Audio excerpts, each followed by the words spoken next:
All right, let's go to line 3 and speak to Paul Lane now. He's on the line. Did I get you that time? Hello? Hello? Pete, how you doing this afternoon? Wonderful. Saw a picture of you and my young fella. There's a little bit of a discrepancy there. I think he comes up to your ankle. Absolutely. He comes up to your ankle. He did indeed, and I, if you don't mind me saying, I think he got his looks from his mother. Well, we hope so. This was outside the station here, I believe, last week when we had the RCMP on top of the building there, the cop on top. I guess you were up somehow connected to that. I'm not sure. But anyway, the picture was taken, and it's a keeper. Yeah, I was just up making a donation to the cause. It was a very worthwhile cause, Special Olympics, of course. Did you get a T-shirt? Pardon me? Did you get a T-shirt out of it? No, I didn't get a T-shirt. I just made a donation. That's all. Right on. Okay. But anyway, Pete, the reason why I called, I just wanted to discuss an issue, which is certainly not a new issue by any means, but it's an important issue, and I think it's important that we continue to bring the issue to the forefront because it affects so many people in our province. And I've had dealings with two individuals today in my district, one over the telephone and one in my office, who was impacted by the lack of affordable housing in the city. And as I said, I know that that's an issue not just in Mount Pearl and St. John's, but throughout.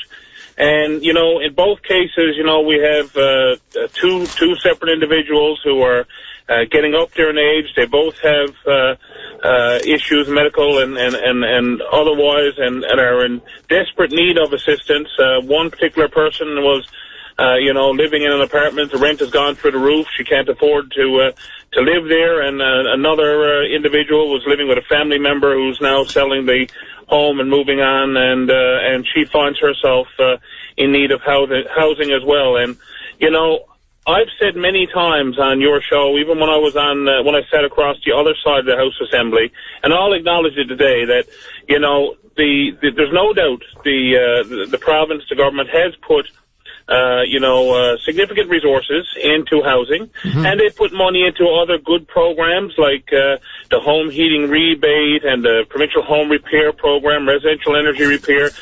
No one denies that, and rent supplements and so on. The poverty restriction strategy. Absolutely, and nobody's going to deny that. I'm certainly not going to deny it, and I congratulate them for everything they've done. But but part of the issue, of course, that a lot of people may not realize. I can remember going to an information session, if you will, at Newfoundland Labrador Housing around 2 years ago or so. And, one of the issues we had with Newfoundland Labrador Housing was that while the provincial contribution was going up over the last number of years, the federal contribution was going down. And so the feds basically had downloaded much, if not all, the responsibility over time to the province, and that's a big issue in itself that we should be certainly advocating more with Ottawa on that. But, you know, despite what has been done, I guess the bottom line is that there still is more to be done, and it's great to talk about the numbers and the investments we've made, but talking about the numbers and the programs and the investments does nothing for the two people that I had to deal with today that find themselves in a real crisis situation in need of housing, and there's simply nothing available, and they're being put on a wait list, and what are they supposed to do in the meantime? Yeah, well, what's available is just clearly well out of the price range for an awful lot of people. And this before, of course, we see some drastic increases in a few years to come now when the Muskrat Falls project comes on stream, et cetera. So it's not going to get any easier, and certainly we need to start now looking at not only what is needed immediately, but what is going to be the reality a few years down the road when not only the demographics are going to suggest an awful lot more people are going to be looking, but the cost of general living is going to be such that we're going to have more programs than we have now. We absolutely are. We absolutely are, Pete. And there's a couple of angles to that.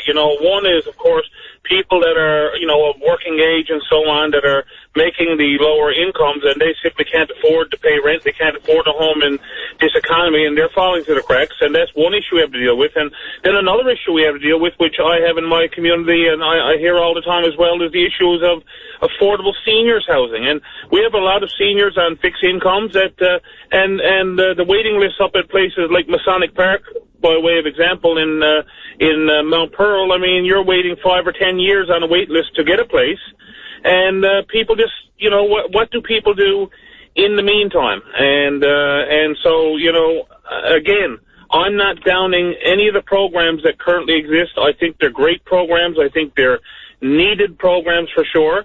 But, you know, as our economy continues to grow and housing costs go up and food costs go up and fuel costs go up and electricity goes up and everything else that goes along with it, we have to make sure that we don't leave anybody behind, particularly the most vulnerable in our society, and we have to put a stronger priority in looking after them.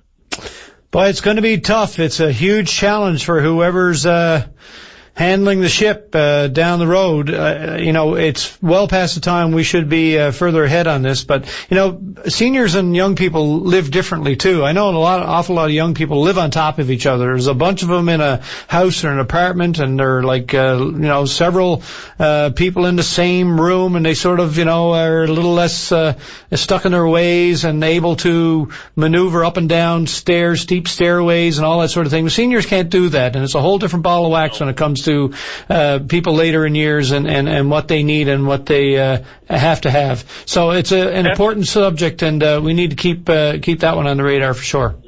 Absolutely. We're going to keep plugging away. And just a final point there, when you talk about, you know, younger people are able to get up and down stairs and so on, that leads me to another very much related issue, and that's the lack of accessible units in the region as well. And we're actually dealing with an individual now that, you know, that we're trying to find something for, and it's just not out there to find. And I know I've heard my colleague Tom Osborne raise this issue as well about the lack of accessible units. And as our population continues to age, we're going to have more and more need for this. So we definitely need to be planning, for sure. Accessible, acceptable, and affordable. Absolutely. AAA problem. All right, thanks very much, Mr. Lane. Thank you, Pete. You have a great day. It's always a pleasure talking to you. Talk to you again soon. Okay, bye. Bye-bye.